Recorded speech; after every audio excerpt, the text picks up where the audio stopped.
Государственная медицина, либо частная. Многие пытаются сделать выбор в ту или иную сторону. Сегодня я вам расскажу третий вариант. Я, Екатерина Жирносекова, занимаюсь релокацией и миграцией в Испанию. Мы уже перевезли более 2000 семей. Испания входит в топ-10 стран по качеству медицины. Здоровье – это ваша главная ценность, и частная страховка в Испании дает вам доступ к лучшему сервису без очередей. Итак, давайте начнем с того, кому положена государственная медицинская страховка и является ли она бесплатной. В Испании бытует миф, что госмедицинская страховка является бесплатной. Почему это пошло? Потому что сейчас огромное количество людей из Украины, которые находятся в Испании на временной защите, и им государство предоставляет бесплатную медицинскую страховку. Также есть люди, кто находится на международной защите, и большинству из них Испания тоже выделяет государственную медицинскую страховку. И они среди своих сограждан также распространяют информацию, что в Испании государственная медицинская страховка бесплатна. Соответственно, все лечение, медикаменты и госпитализация. Но это не так. Если вы приезжаете в Испанию по обычному типу резиденции, не по защите, не по беженству, то некоторые типы резиденции предусматривают, что да, вам дают государственную медицинскую страховку, потому что вы платите здесь налоги и соцотчисления. Но некоторые типы резиденции не предполагают под собой этого, и, соответственно, социальное отчисление вы не платите и государственную медицину не получаете. Если у вас есть право на государственную медицинскую страховку, это отличный бонус. Принято ее ругать, что вы к доктору не можете попасть на протяжении полугода либо года, анализы сдать не можете. На самом деле государственная медицина является очень сильной, но действительно периоды ожидания попадания к доктору долгие. К терапевту либо к педиатру вы можете попасть быстро, иногда даже день в день. Есть на самом деле приложение, где вы можете записываться к доктору, так же как по частной страховке, и не нужно вам ходить в поликлинике. Но если вы хотите попасть к узкому специалисту, там уже ситуация сложнее. И если вам не понравился, например, ваш терапевт, вам захотелось поменять, то это тоже целая процедура, и происходит это не в одночасье. Это минусы государственной медицинской страховки. Плюсы такие, что если вы заболели, пришли к врачу, вам прописали антибиотик, то в аптеку вы идете и получаете его либо бесплатно, либо с 90% скидкой. И если нужна операция, госпитализация, все у вас покрывается, и государственные госпитали обслуживают на высшем уровне. И часто они даже лучше по оснащению, чем частные госпитали. Зачем же тогда оформлять частную страховку и платить за это деньги? На самом деле удобно иметь два типа страховки. Лично я, моя семья, мы имеем и частную, и государственную медицинскую страховку. И многие из моих клиентов, а со мной их переехало уже более 2000 семей на территорию Испании, тоже оформляют себе два вида страховки, и государственную, и частную. Почему? Потому что по частной вы можете выбрать врача, который вам нравится, записаться в любой госпиталь, который вам хочется, и быстро сдать анализы. У меня, например, закружилась голова, и я пришла к нервопатологу, через 2 дня мне уже сделали МРТ. Если бы я это делала по государственной страховке, мне бы сделали МРТ не ранее, чем через полгода. У меня голова уже к тому моменту кружиться перестала. Поэтому вы можете пойти к врачу, который вам нравится по частной страховке, вы можете пойти к узконаправленному специалисту, гинекологу, например, и не ждать направления от терапевта. Это огромный плюс частной страховки, потому что в государстве у нас система такая, что вы идете к терапевту, если он считает нужным, он вас направляет к узкопрофильному специалисту, но обычно он вас пытается полечить сам. Лечит вас сам кремами, мазями, если на протяжении долгого периода времени вам это не помогает, тогда он вам дает анализы и уже по результатам анализов направляет к узкоспециализированному специалисту. Там ситу вы можете ждать от 4 месяцев до полугода.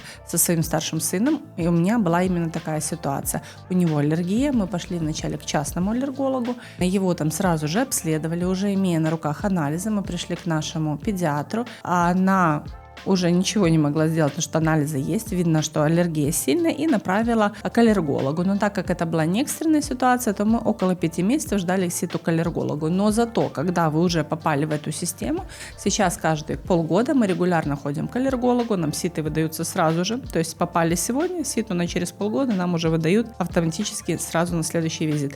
И лечение мы проходим в государственном госпитале, потому что в частной не покрывается даже в полном полюсе то лечение, которое нужно было моему сыну. Это исключительно редкий случай. В основном частная медицина тоже все покрывает. Но у частной медицины, на ту же госпитализацию есть все равно какие-то лимиты, выше которых вы перейти не можете. Но огромный плюс еще частной медицинской страховки в том, что если вы хотите поехать как турист, отдохнуть в какой-то стране мира, то у вас есть тоже покрытие. Если с вами, не дай бог, что-то случилось, то вы идете в госпиталь той страны, куда вы выехали. Например, вы поехали погулять по Италии и подвернули ногу, либо сломали ее. То вы связываетесь с вашей частной страховкой в Испании, вам говорят, в какой госпиталь идти. И если у вас случилась суперургентная ситуация, вы не можете связаться с вашей частной медицинской страховкой на территории Испании, вы просто идете в любой госпиталь, потом просто у них берете фактуру. И до 12 тысяч евро вам частная страховка покрывает все ваши ургентные случаи, которые происходят за территорией Испании. Еще в частной медицинской страховке есть очень такие приятные плюшки. Вы можете вызвать медсестру на дом, чтобы у вас взяли анализы. Вы можете вызвать няню, которая покроется частной страховкой, пока вы будете у врача. Либо заказать доставку медикаментов с аптеки вам домой. И это тоже будет покрываться частной медицинской страховкой. Да, это дополнительные плюшки, которые нужно